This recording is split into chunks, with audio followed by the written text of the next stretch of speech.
What if Robb Stark married Shireen Baratheon? Let's explore the depths of it in the video. Stannis looks over the painted table, inspecting the recent developments within the continent. His frown deepens as he sees how divided the Seven Kingdoms have become. While he expected civil war with Joffrey, he didn't expect Renly to be so bold as to crown himself king. And to make matters worse, Robb Stark has snatched up two main regions. The Westerlands, North, Riverlands, Stormlands, and Reach are now lost to him. This means all he can do is scrounge through the scraps and build an army. Maester Cressen suggests wooing the Vale by marrying off Shireen, but Stannis rejects that. He recalls how unstable Lysa Arryn was and how weak Robert Arryn is. Hardly anyone is fit to protect their daughter. But as he is about to give orders to sail south, per Melisandre and Ser Axel's suggestion, Sir Davos stares at the map intently. I value your wisdom, Sir Davos. If you have thoughts on our situation, feel free to share them now.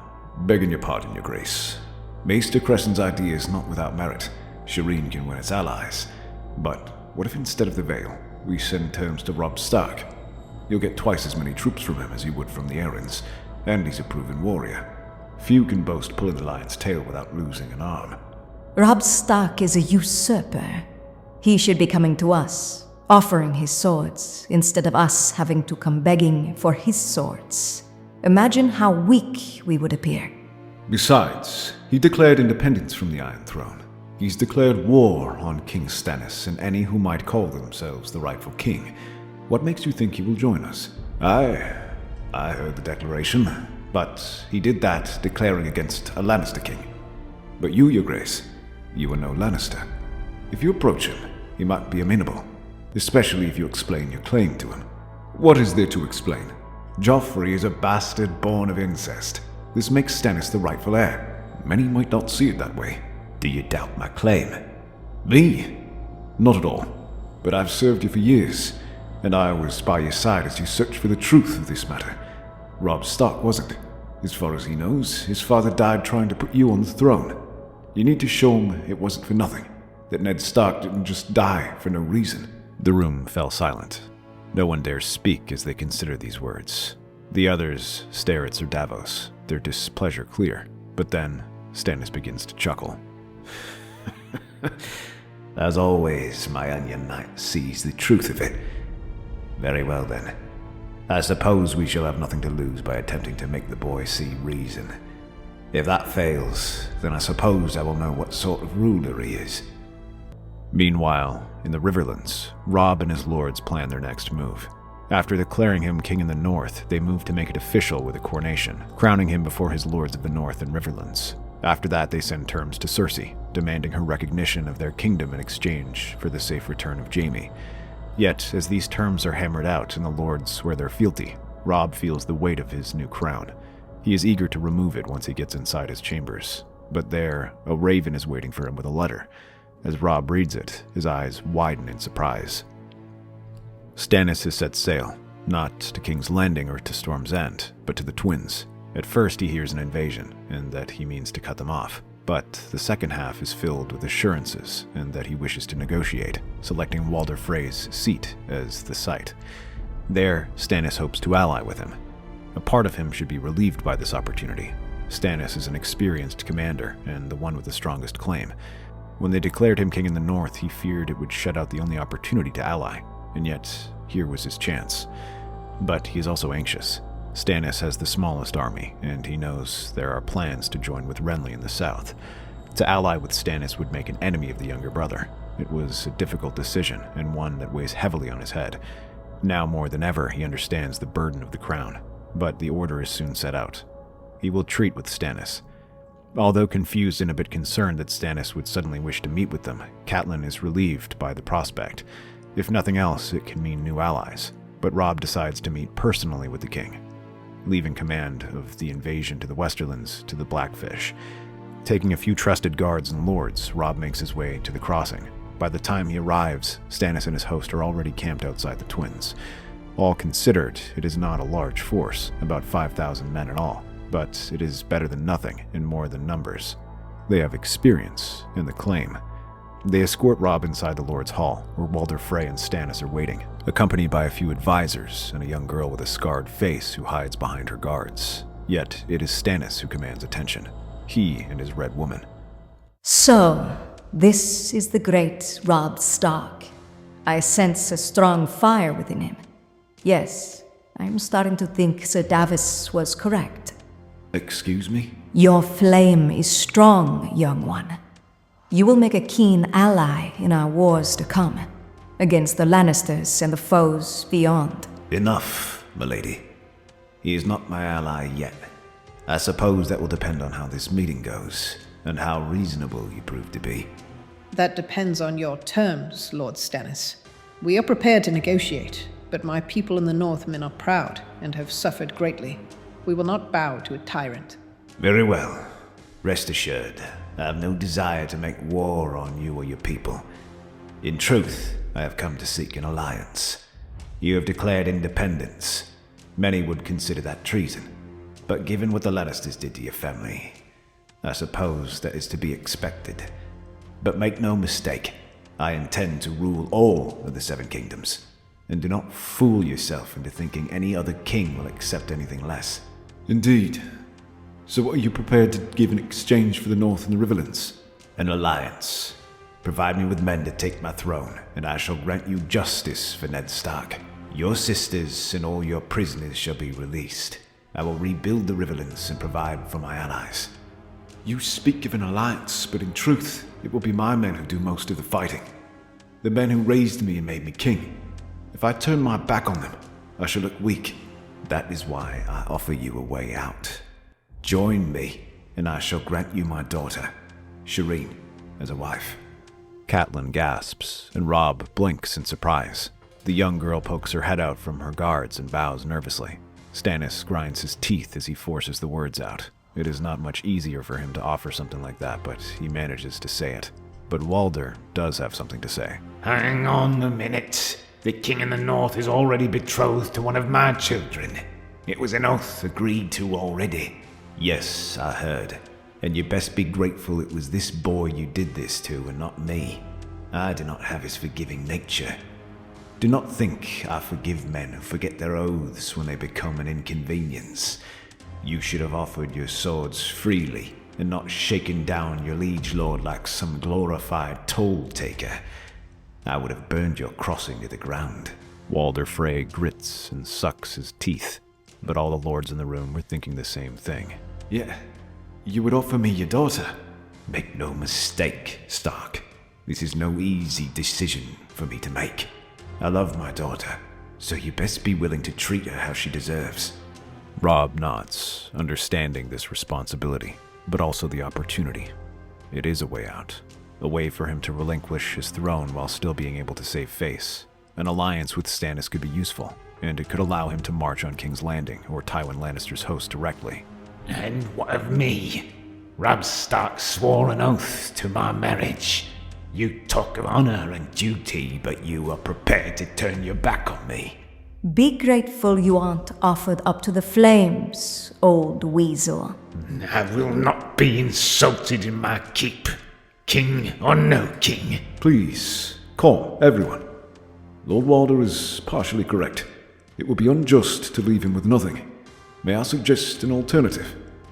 Lady Stark, isn't your brother unwed? That is true, and my brother is heir to Riverrun. Stannis nods. A Tully Lord of noble stock. A fitting match for one of your daughters. Walder Frey grits his teeth at this. It's not what I was promised. But it would still bind House Frey to the king's cause. It would avoid staining both your honor and his. It is a good deal. Walder Frey's grandson would eventually become Lord Paramount. After all the disrespect, he'll finally receive recognition, with his bloodline on the seat of House Tully. But it is not enough. He continues to haggle for more concessions, citing his ability to block their armies from reaching the north. Reluctantly, Stannis also agrees to name Walder Rivers as a member of Stannis' Kingsguard, and Lame Lothar as Master of Coin. Very well, but do not think you can outwit me, your grace. I intend to live to see this agreement fulfilled. Soon enough, Stannis begins calling Robb's levies to reassemble in the Riverlands once more. As their homes are now secure, the Riverlords are eager to get revenge. They prepare to meet up with Roose Bolton and his host. Soon, the banners of the Wolf and the Stag reach the Flayed Man, north of the Green Fork. They are soon joined by the Ravens of Blackwoods, the Stallion of the Brackens, and the Eagles of the Malisters. This army numbers 30,000 men and marches south under a single purpose: the end of the Lannister reign. Stannis Baratheon leads the host with grim determination, flanked by Robb Stark and Roose Bolton. Along the sea, their ships sail alongside them, ready to provide support. They strike like a storm. The Riverlords harass Lannister scouts through the Riverlands, sowing confusion while Bolton's vanguard takes villages and bridges ahead of the main force. Stannis pushes his men hard. No feasts, no songs, only discipline and fire. Robb rides along the main column, talking with lords and common soldiers alike, raising their morale. Tywin Lannister does not wait in the capital. He rides to intercept, amassing 20,000 men around Harrenhal to block their path. He puts his trust in cavalry superiority and hardened Westerlands steel. From Harrenhal, he sets up defensive positions, organizing a series of battles that favor his forces. Though the rivermen know this land and their rivers well, they struggle to bring their cavalry to bear in large numbers, as they must cross the Trident. This allows them to respond quickly to attacks and crush any opposition that challenges them. At some points, Vargo Hoat and Sir Gregor even launch counter-raids, scattering less disciplined levies. These sap enemy morale, especially as they cannot secure any foothold on the southern bank. And yet, Stannis and Robb continue to launch attacks. The King in the North leads some of these strikes personally, much to Stannis' dismay, who insists that he must remain behind and is too dangerous to risk. Meanwhile, Roose maintains iron discipline, keeping his armies in good order and launching regular strikes without risking his entire army. However, none of these makes much progress. But one day, flags of Dragonstone are seen south of the Trident. While the armies fought for control of the Trident, Stannis sails his ships to Maidenpool, where Davos and Lord Valerian deploy a small force of a few hundred men. But the sight of so many flags forces Tywin to redeploy. This time, Sir Godfrey, Robert Glover, and Lord Umber launch full-scale attacks across all major fjords as they are redeploying. By the time Tywin realizes it's a trap, it's too late. Stannis attacks with calculated fury. Crossbows and catapults pound the Lannister front lines, while Robb's direwolf banners appear from the rear, and chaos erupts. Grey Wind is among this attack, tearing through the enemy soldiers and clearing a path for Robb. The field runs red. Bolton's forces, silent and merciless, break through the flanks. Stark's cavalry smashes into Lannister archers with Northman war cries. The hammer falls again and again, until the center collapses. Tywin's horse is shot out beneath him, and Roose Bolton catches him, presenting his head to Robb. The road to King's Landing lies open. Farther south, Renly Baratheon receives word of the victory and panics. He cannot allow Stannis to reach the capital first. With the flowered banner of House Tyrell at his back, alongside the crowned stag, he rides hard toward the city, intending to claim the throne while the gates are still unguarded. Stannis does not rest. He marches without pause, driving his men like a smith works steel. His navy blockades the bay, his ground forces encircle the capital. Within days, King's Landing is under siege. The Lannister garrison, leaderless and demoralized, holds fast behind stone and steel, for now. Tyrion and the Hound's leadership helps keep things in order, and the wildfire devastates their lines. It burns through rows of their ships and prevents them from landing at the harbor, but it doesn't matter, as their armies keep the city under siege. As the fires burn around them and food is short, discipline erodes. That is when they begin to attack. Riots erupt in Fleabottom, as Baratheon catapults light into the sky, crashing into towers and rooftops. Siege towers roll forward under the cover of darkness, while the Northmen dig tunnels beneath the walls. At the mudgates, Bolton's troops batter the gates. And as it begins to buckle, Tyrion launches a daring sortie. It buys them some time, but Roose's men rush forward and swarm the outnumbered force, cutting them into pieces until there's no one left. Robb leads the assault through the flames. Steel meets steel as they pour into the city. Seeing the gate fall, discipline breaks apart, and men break ranks and run. The battle becomes a rout at the Mudgate. When word spreads of their defeat, chaos spreads through their ranks, and men throw down their weapons to escape. The slaughter spreads all across the city, but Stannis is not Tywin. He quickly reins in his men, maintaining strict discipline in their ranks.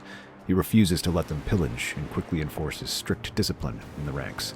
Soldiers caught looting are punished, and he reorganizes them to march towards the Red Keep. With the chaos around them, the men quickly surrender, and Cersei was soon dragged out alongside Joffrey, both of whom are swiftly captured as the city falls. With this victory, Stannis is at last crowned king of the Seven Kingdoms. He is surrounded by Northmen, riverfolk, and narrow sea lords. Hundreds of them kneel before him, but Stannis knows the war is not over yet. Renly is still riding hard to King's Landing, unaware that it has fallen. But in his hurry, Renly outpaces the rest of his army, leaving the infantry trailing behind, so he has only his horsemen. With most of his army remaining in the south, Stannis sends Lord Montford Valerian and Jason Mallister to assist Robb Stark in dealing with them. If they can crush Renly before the rest of his army arrives, then they can end this battle in one stroke. They meet them outside of Bronzegate, where the lords prepare defenses outside the Kingswood. They engage Renly in a series of defensive battles, hitting them hard and battering their forces. Renly's knights are young and eager for glory, but inexperienced, and they suffer heavy losses in their recklessness. Robb moves carefully, advancing cautiously and taking advantage of every defeat to advance closer. He is careful to avoid risking battle and choosing the most favorable terrain for launching attacks. Renly himself risks one bold strike, rushing to lead his vanguard to try and break their lines. He gallops on ahead, smashing into their lines. His armor gleams, and his antlered helm makes him stand out. As the men see him, riverfolk and Northmen rush forward, thrusting their spears to try and bring him down. Robb leads this strike, riding with Greywind at his side, hacking through their ranks.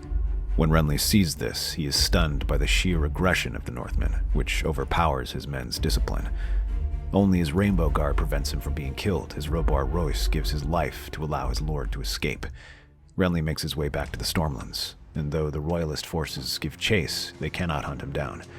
However, Renly also realizes that he is not in a position to retake King's Landing. Even if he defeats Robb Stark, he realizes that Stannis can fortify the capital, and with food from the Riverlands, he cannot starve him. The chance to win the war through swords is lost, especially as both sides begin to weaken.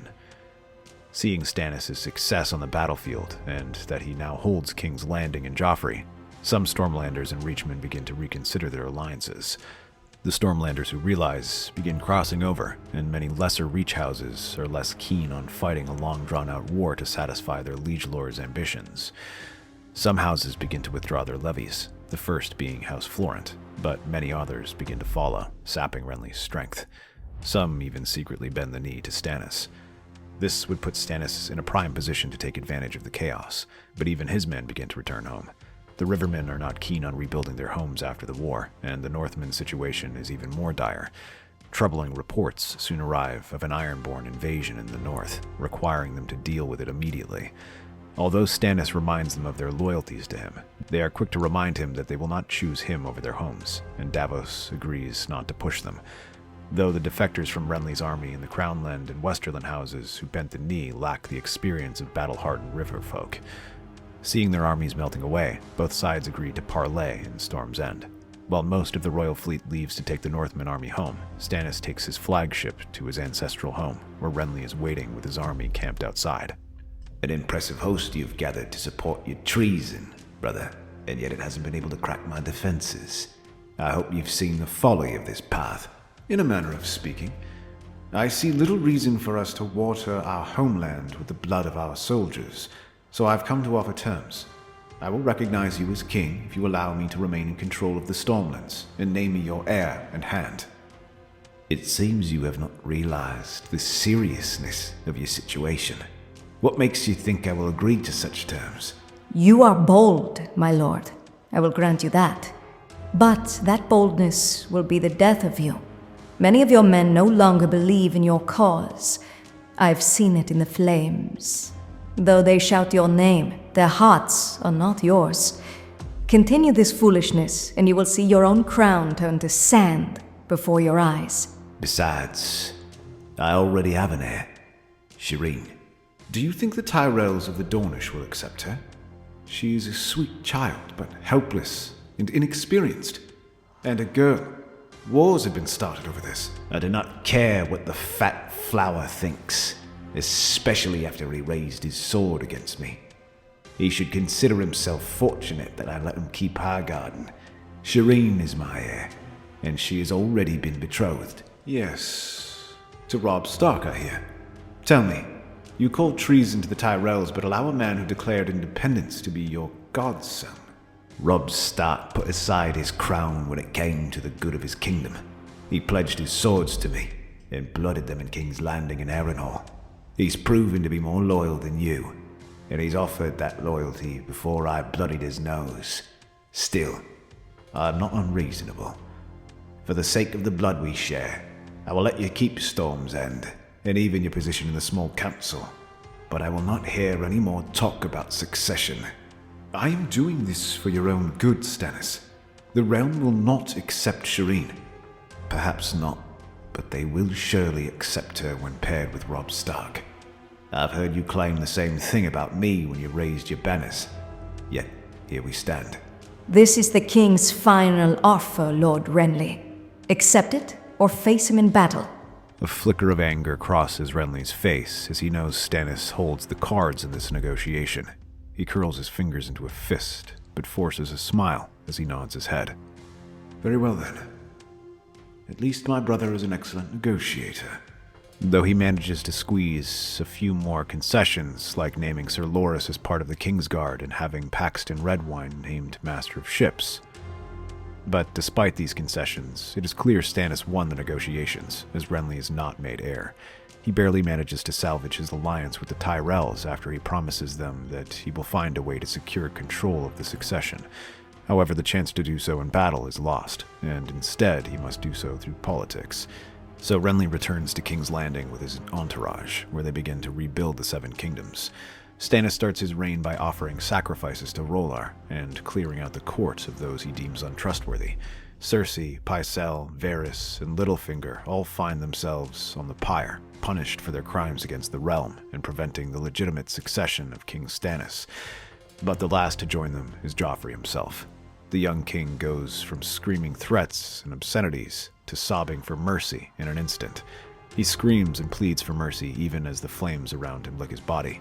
Yet no such mercy comes, as Melisandre insists that this is justice, and all around her the queen's men roar in agreement. However, their screams are drowned out by the silence of the city. While many have little love for Joffrey, they are even less fond of burnings. Sympathy towards Cersei and the others is minimal, as they know them to be corrupt and cruel. But Joffrey is just a boy. It is a misstep on Stannis' part, one made worse by his decision to begin building a temple to the Lord of Light. Renly watches all of this in silence, biding his time. For the first few months, it seems like everything is going well. The youngest brother says nothing but continues to do his duty, as do the rest of the Tyrells. They assist in re-establishing royal rule across the Seven Kingdoms. Stannis rules much more sternly than other kings. He sees the destruction and runs the Iron Throne austerely, forgoing all unnecessary expenses such as feasts, tourneys, and hunts in order to save costs. Even lords in his court cannot host these events out of pocket. It is a measure to show solidarity with the small folk, and one that does not go unnoticed, especially when Stannis also places stronger protections on them. But while he is respected, he is little loved, and many people see him as stern and unyielding. Many see these restrictions as overly strict and controlling. Renly begins to probe for openings to challenge Stannis. He first targets Shireen and her gender, saying that a queen should not be allowed to sit the Iron Throne. But if he was hoping for support similar to the Dance of Dragons, he is sorely disappointed. Most Northmen and Riverfolk remain staunchly loyal to Shireen, defending her claim as they have not forgotten how Renly abandoned Ned Stark. Some Westermen also support this succession for fear of further angering Stannis. Most surprisingly of all is Dorne. Their region has had little problem with female rulers, and has softened their stance towards Stannis after hearing how he killed Tywin and Sir Gregor, and the gruesome execution of Joffrey and Cersei only amused Prince Oberyn and Doran. This further cemented when Stannis offers an apology regarding what happened to Elia. However, Renly maintains control of the Reach, Stormlands, and part of the Westerlands. Even those who defected to Stannis have little love for him. Meanwhile, Stannis dispatches his troops to help restore control over the Riverlands in the north. Here, the youngest Baratheon tries to regain influence. While he sends men from the Crownlands and Westerlands for this, Renly makes sure it is grains from the Tyrells that reach them as well. He also makes a show of joining them on these resupply missions and visits septs and other holy places to pay his respects and paint himself as a pious follower of the Seven. Meanwhile, the Temple of R'hllor continues to rise, its towers lean and harsh, with fires burning day and night, making its windows look like the eyes of monsters. Their practitioners are even worse, with grim-looking men from the Narrow Sea, now joined by many new soldiers from the Reach and Stormlands, eager to prove their loyalty to the king. These people march through the streets, chanting ritual prayers and calling for people to denounce their false gods. Although Stannis orders that those who worship the faith of the Seven or the old gods are not to be touched, some extremists under Melisandre's tacit approval begin to launch attacks on the faithful, vandalizing septs, harassing devotees as they pass, and mocking scriptures. There are even rumors of book burnings going on within their new temple. Here, Renly sees the point of the attack and urges people to fight back against these acts of violence. He paints himself as a devout follower of the faith, and is equally incensed by these attacks. He fans the flames of unrest as he urges many pious small folk to fight off these attacks. Soon enough, violence begins to break out across the streets. These start as simple tavern fights, but soon escalate into brawls and miniature wars across the streets of King's Landing as worshippers of the Seven and Queen's men clash. These leave hundreds of dead, and the Goldcloaks struggling to keep everyone in check. Ser Axel and Melisandre urge Stannis to make examples of these extremists and burn them, while the High Septim urges him to chase out unbelievers. But the king does neither. Instead, he issues a proclamation. Both religions must learn to coexist, or Stannis will punish the one who further escalates the conflict. Unfortunately, despite Stannis' strong words, his alliances are weaker than they seem. Though the Ironborn invasion was beaten back, it came at a cost. Winterfell was sacked, and Robb's brothers, Bran and Rickon, were among the dead. Meanwhile, a wildling attack on the wall further diverts their attention and prevents Robb from supporting Stannis as he must focus on rebuilding Winterfell. With this wildling invasion also comes troubling news from the north. They bring tales of White Walkers and other creatures threatening the wall, forcing the free folk to flee from their homes. At first, Stannis does not believe this, but Melisandre insists she sees it in the flames and urges him to send help. Stannis decides to hit two birds with one stone here, as he orders the rabble-rousers he's gathered to be sent to the wall. This influx of men will help them rebuild and re-garrison the castles of the wall until Stannis can send further support. But Renly immediately uses this as a tool to target his brother.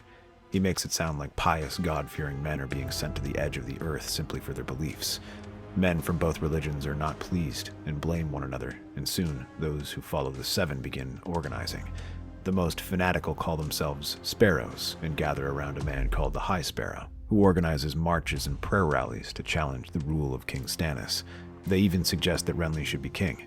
The chants of the faith grow louder in the streets of King's Landing. Sparrows, ragged and righteous, gather outside the Great Sept, calling for Stannis' abdication and the destruction of the Red God's temple. The people no longer whisper Renly's name. They shout it. Renly! Renly is devout! Bring back a godly man! Still, he is careful to avoid openly calling for Stannis' death and suggesting they rebel. Unfortunately, that is lost upon the Queen's men and Stannis' hand, Axel Florent. The Queen's men answer with fire and blood.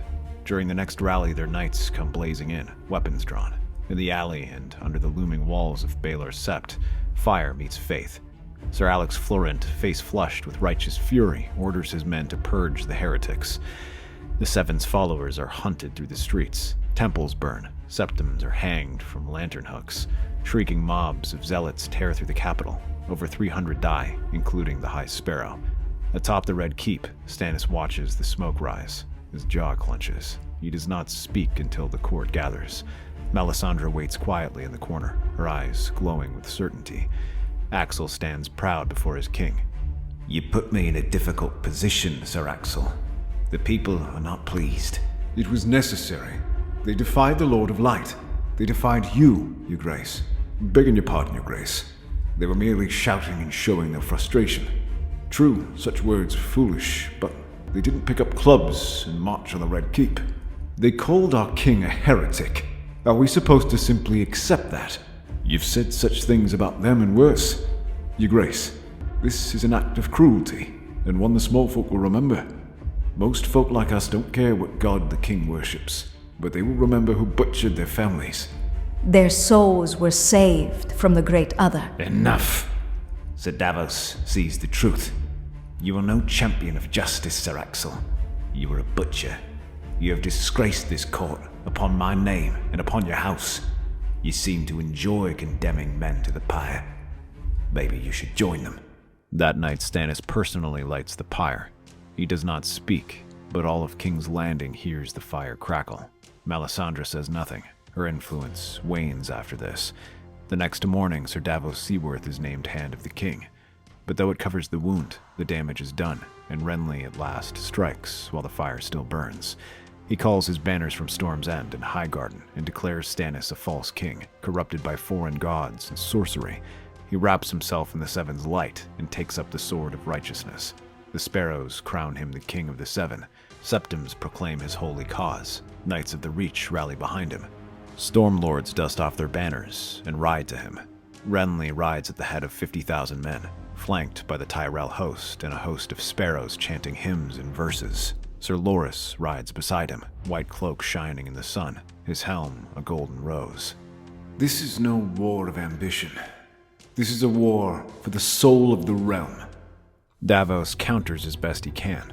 He sends ships filled with grain to hungry villages. He walks among the poor, speaks in plain words. But Stannis' army is thin. Without the north, his numbers dwindle. The Riverlords return to rebuild their shattered homes. The Westerlands only spare a few men, as do the Riverlords. The Crownlands and the Narrow Sea Houses make up the bulk of his army. Still, he does not yield.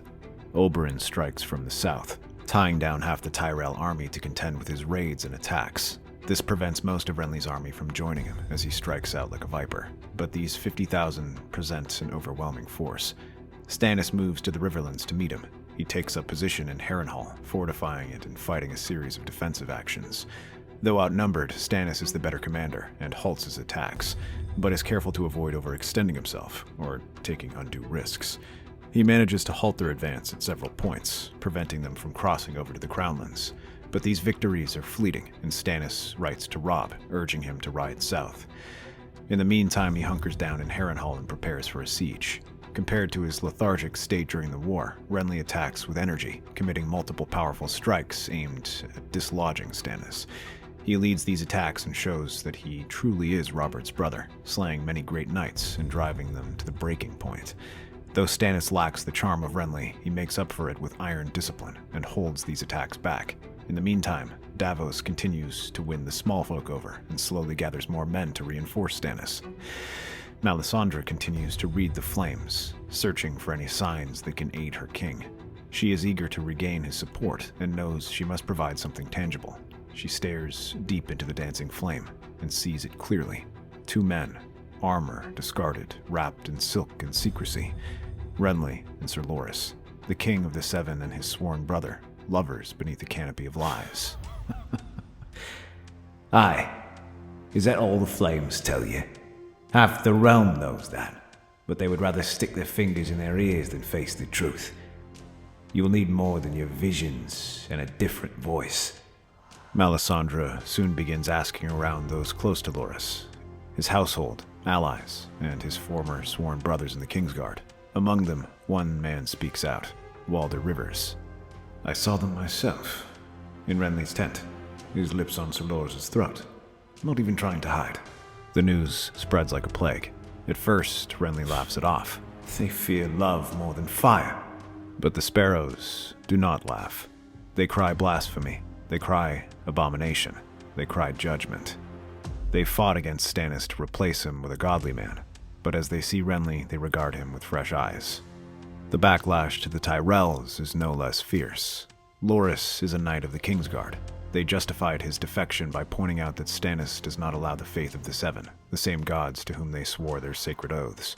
But nothing justifies an affair with Renly, and they go against the same vows he's made.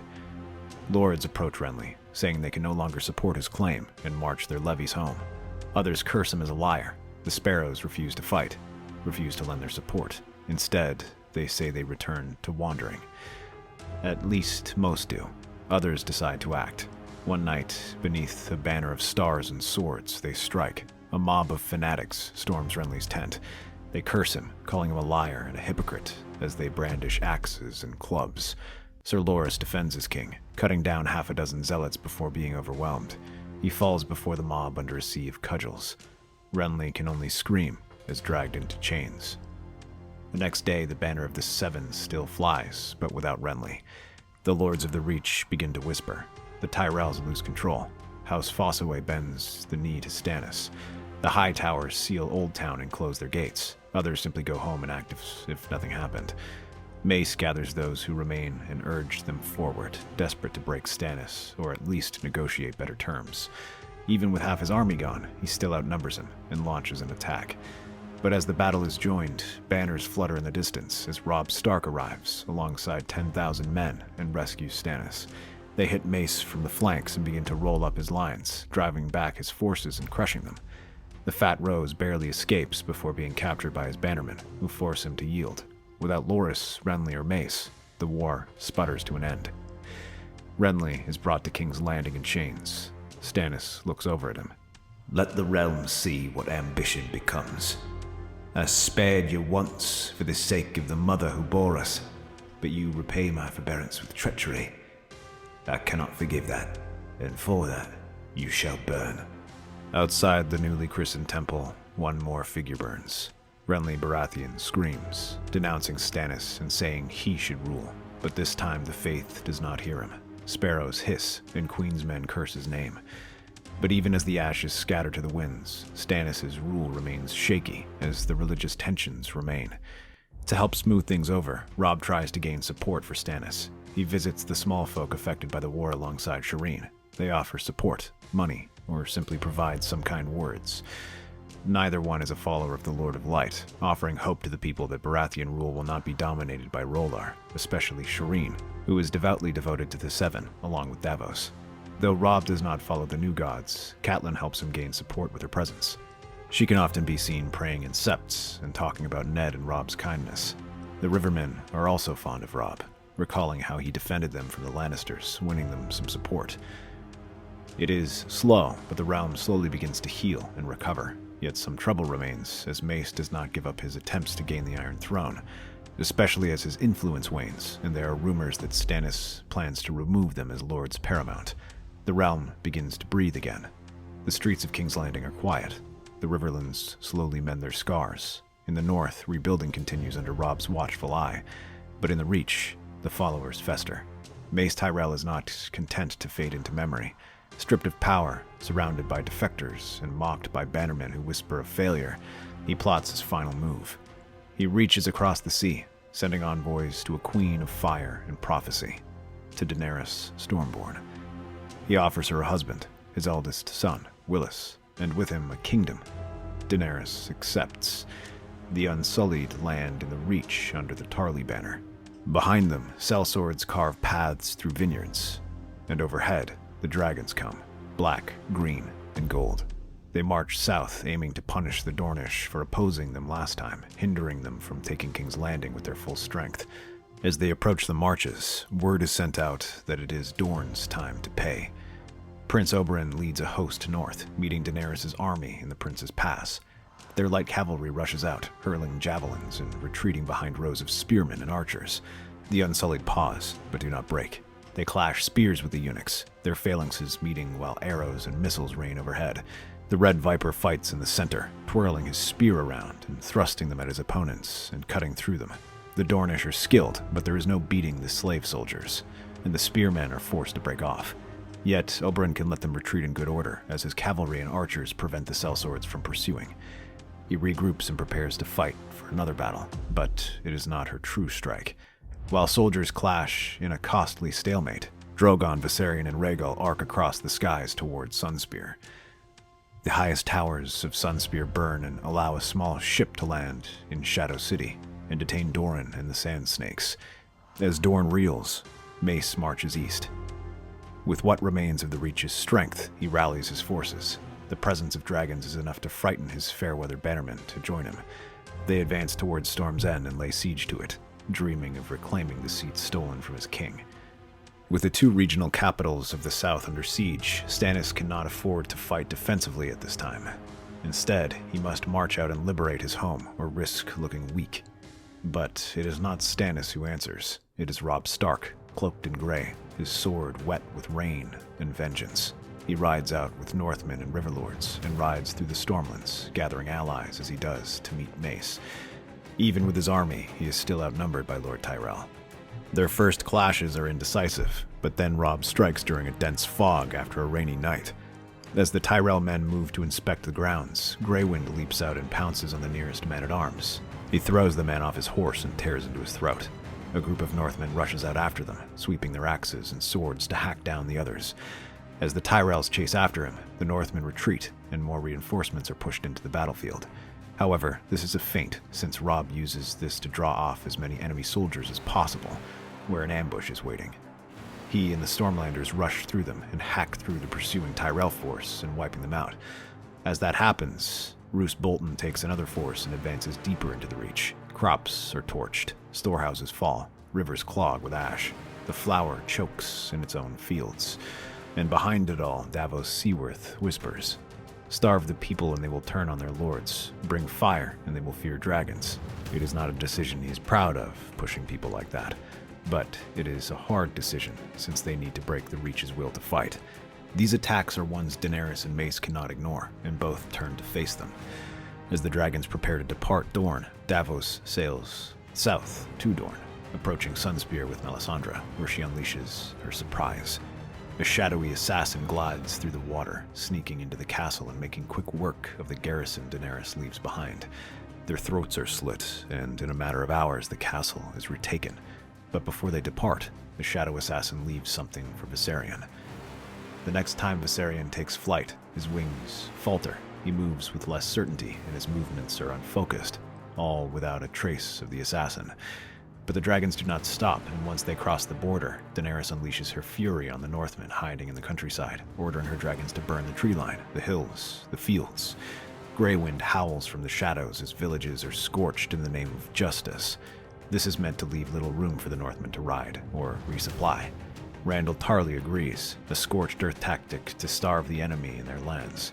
But the fire turns the people against her. Peasants once awed by dragons now spit in her name. She is Queen of Ash, they whisper, Queen of Ruin. Davos's gambit has worked, and now that they approach the Reach, Stannis finally makes his move. He marches with siege engines and trebuchets, joined by loyalists and the grim-eyed remnants of the Crownlands, Riverlords, and Westermen. His army encircles Highgarden, the last great stronghold of the Reach. From above, Rhaegal soars. Daenerys watches from the sky.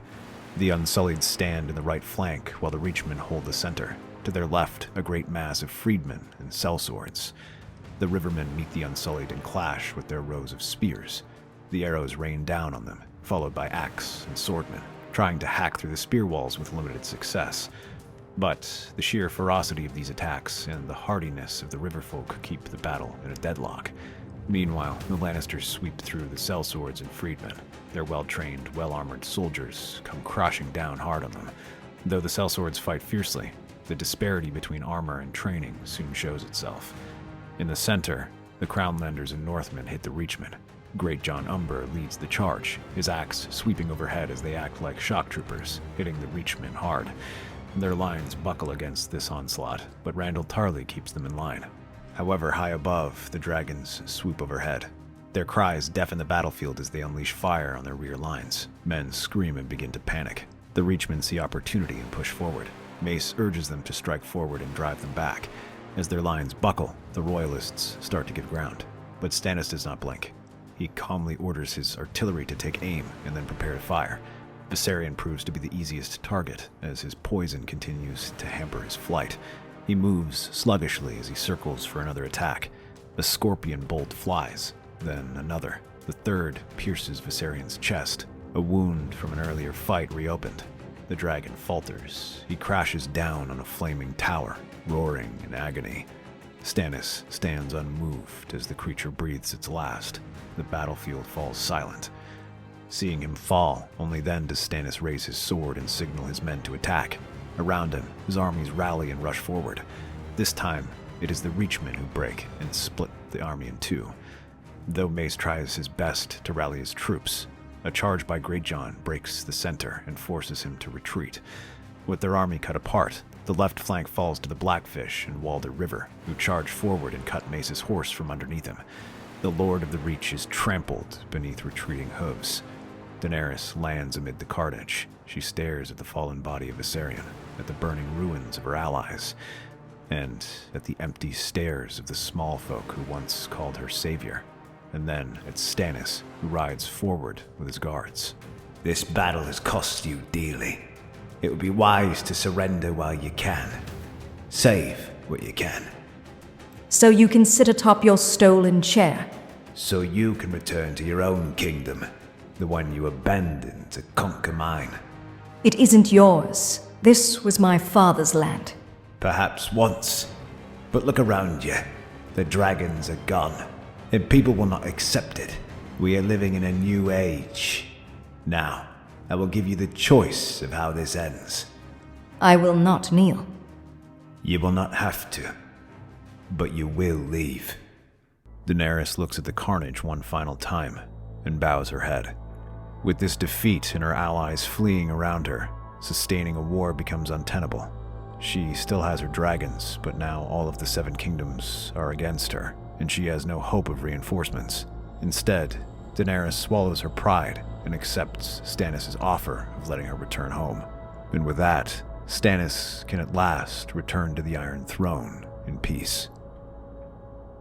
That's our theory. Westeros is a land filled with exciting stories and possibilities, and we love exploring them. If you want to accompany us on this journey across the Seven Kingdoms and beyond, then please like, share, and subscribe to our channel.